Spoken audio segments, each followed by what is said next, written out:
I gotta hand it to David Productions for the lack of censorships for this scene. It's stunning. It really is. Like, David Productions, I've been complimenting you since the start of Part 5. And, in fact, I've been complimenting you since Part 4, Part 3, and all that, since I really got into JoJo. David Productions has proven that they really love JoJo's Bizarre Adventure. They've always been big fans. You could see the passion that is put into this project, and no pun was intended with that. But just seeing how so many little events in this episode expand upon the characters and the lack of censorship to the dissection scene, I'm just dumbfounded by just the sheer amount of quality that is put into this series. This is how you do an anime adaptation, and it's crazy to think about. Like, not many anime companies can really nail a series this well for an adaptation, because normally series, they just adapt either the manga. Like, if it's a good adaptation, usually people are satisfied because they adapt the manga and that's it. They just follow it word by word, panel by panel, and there you go. There is the adaptation. And then there's some companies that obviously cut out details and you're really disappointed. It's basically just like a brief preview of what the real content of the series is about.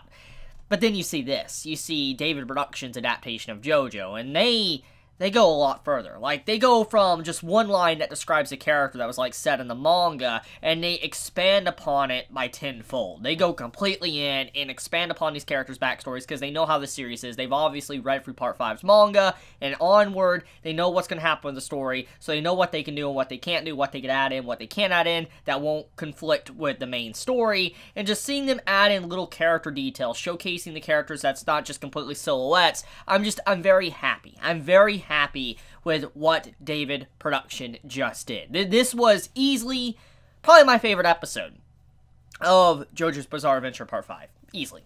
And the reason why is because, like I said, the dissection scene, it's jarring, it's creepy, disturbing. So many words to describe it. But JoJo Part 5, it's very crime-orientated. I mean, it's very different from what we're used to. Like, we've always been used to, like, battle shonen, or, you know, the main villain taking them down. We've known since the very beginning and all that. And we had the whole stuff with Kira was kind of diving into some mysterious aspects and all that.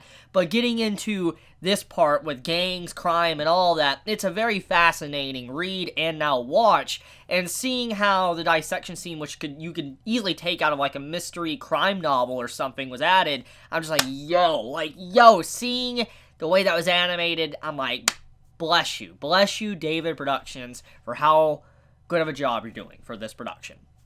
So let's get into it. So, the flashbacks. The look of horror on my poor dude's face when he suffocated. He was literally watching the person he loved die in front of him. And you just see how he inhales his, his gag, and he dies from suffocation. It's a really brutal scene, and I really love the emphasis that he had a look of fear on his eyes. He was just completely stunned, and fear was on his eyes. And when they also put the body that was also like chopped up, and they showed the dissection of it and showed how his face was also showing a look of fear, I love the emphasis on that. I love how that ties into things, and I'm just so glad none of this was cut. Just good stuff, and it really lets me appreciate this series, and I cannot wait to expect the upcoming stuff once, Part 5 reaches its conclusion. Now, anyways, let's talk about what this episode is about.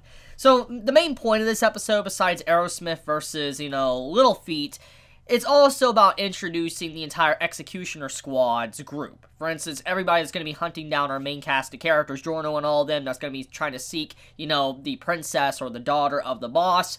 Basically, they are all being introduced in this episode. We got to see their character designs, all of that, and their personalities, how they interact with each other, how, our dude that's, currently fighting Narancia, how he's kind of like the outcast and people look down on his, his stand ability because he's someone that has just the power to shrink, and it doesn't seem like anything that ridiculous. But after seeing how his stand ability is used in this episode, it seems like it's a scary ability that, honestly, you should not underestimate whatsoever. So, let's get into that. So, for Maggio, I'm probably saying his name wrong. Forgive me if I'm saying his name wrong. You can, come at me in the comments if you want to, but I know I'm probably saying it wrong. But for Maggio, though, he is, His stand power is pretty crazy when you see how he demonstrates it in this episode. It was easily one of the most brutal ways to demonstrate a power that we probably have seen in JoJo's Bizarre Adventure. He shrinks down a car. He throws this tiny microscopic car into a dude's drink. Obviously, he can revert it back to its normal size. So you gotta put A and B together. When a tiny microscopic car gets shrunk down, like, it's shrunk down from a full-size car to microscopic, and then someone ingests it, what happens if, he undoes that and expands? Well, we got to see that. And it's just it's a very brutal way to go. Probably one of the most brutal ways to go I think we have seen in JoJo.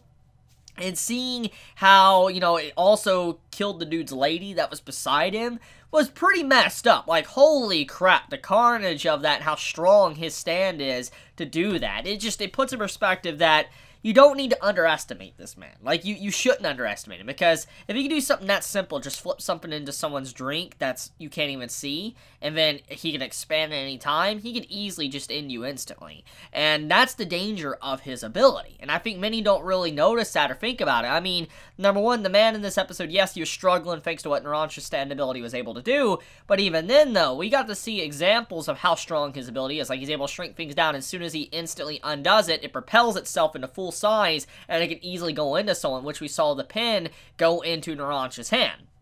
So we know for a fact that the dude, the way he utilizes his abilities, they can be very strong. It just depends on how he uses it, and I love that. He's honestly one of my favorite characters of this arc, especially for just this Executioner Squad. I like this, this stand ability that's honestly underrated and should be noticed a lot more. So, anyways, Naranja. Naranja, his stand power is Aerosmith, obviously. It's a plane, it has a lot of firepower, and is able to detect, the oxygen from people, or, when they breathe and all that, when, breathing happens, it's able to detect that, and Naranja is able to use Aerosmith to hunt down an individual, which we see used against the character in question this episode from Agio or whatever, how Aerosmith hunts him. And he finds out that as long as if he holds his breath, he won't be discovered, which eventually he does use the rats to kind of go undercover, sneak around, but then, obviously, because the one rat was breathing a lot heavier than others, Naranja was able to discover this, figure it out, and then take the rat down. And just the absolute violence, the brutality in this episode, it's honestly just something, like I said, you would expect to be censored, but it wasn't. And as I said at the start of Part 5 JoJo, this is easily one of the most brutal parts of the entire series. It easily is. I mean, there's just so much that happens that's just violent, and you're like, whoa. Like, this series you'd think would get censored so much, but it hasn't. I've seen series censor less, and just how much, they're actually getting away with not really censoring or blackbarring. I commend David Production. Now, Aerosmith, though, the landing pad, that I think many are going to find really cool. When I first saw that in the manga, I'm like, that is epic! Like, Naranja puts his arms up, and you see Aerosmith land on his arm, and it just goes all the way behind his neck and lands and disappears. It's really cool seeing Naranja use his own, shoulders and arms as, a landing strip to be able to have Aerosmith come down. You have to imagine from the perspective of someone that isn't a stand user how that would look. Like, imagine this. You're a regular person, and you're, seeing this person put his arms out like this, and then, he's just acting like he's in a T-pose or whatever. You would probably laugh if you saw a man just randomly do this if you couldn't see his stand power. It'd be funny. So I'm glad that was added, and it just makes you think about how outsiders would feel. So, yeah. Anyways, what is there really to talk about? Let's see here. I guess one of the big points I do want to discuss, though, is that I like how in this episode, Naranja, we get to see a little bit of element of his personality, how it seems like he's really dense, but at the same time, he is smarter than he does appear. I mean, he went straight through the door and all that, even though he couldn't jump really hard and he got stuck. He backed up, and then he went through the glass, and then he shot the phone to be able to get the coins out of it to answer. You just gotta love how Naranja, even though it does seem like he's a little bit ditzy, like he's not all there in the head, he is definitely smarter than he appears. You should not necessarily underestimate him, which that's what, from Agio learned the hard way within this episode. But this fight's not over. There's still more to it coming in the next episode, because from Agio, he increased his size back to normal size, and now the strength of Naranja can't really do anything to him because his stand power is just so little. that's pretty much about it. So let me know your thoughts in the comments below, how you felt about this episode. How'd you feel about the anime original content? How do you feel about what David Productions is doing from this series? I'm very curious to see how you feel.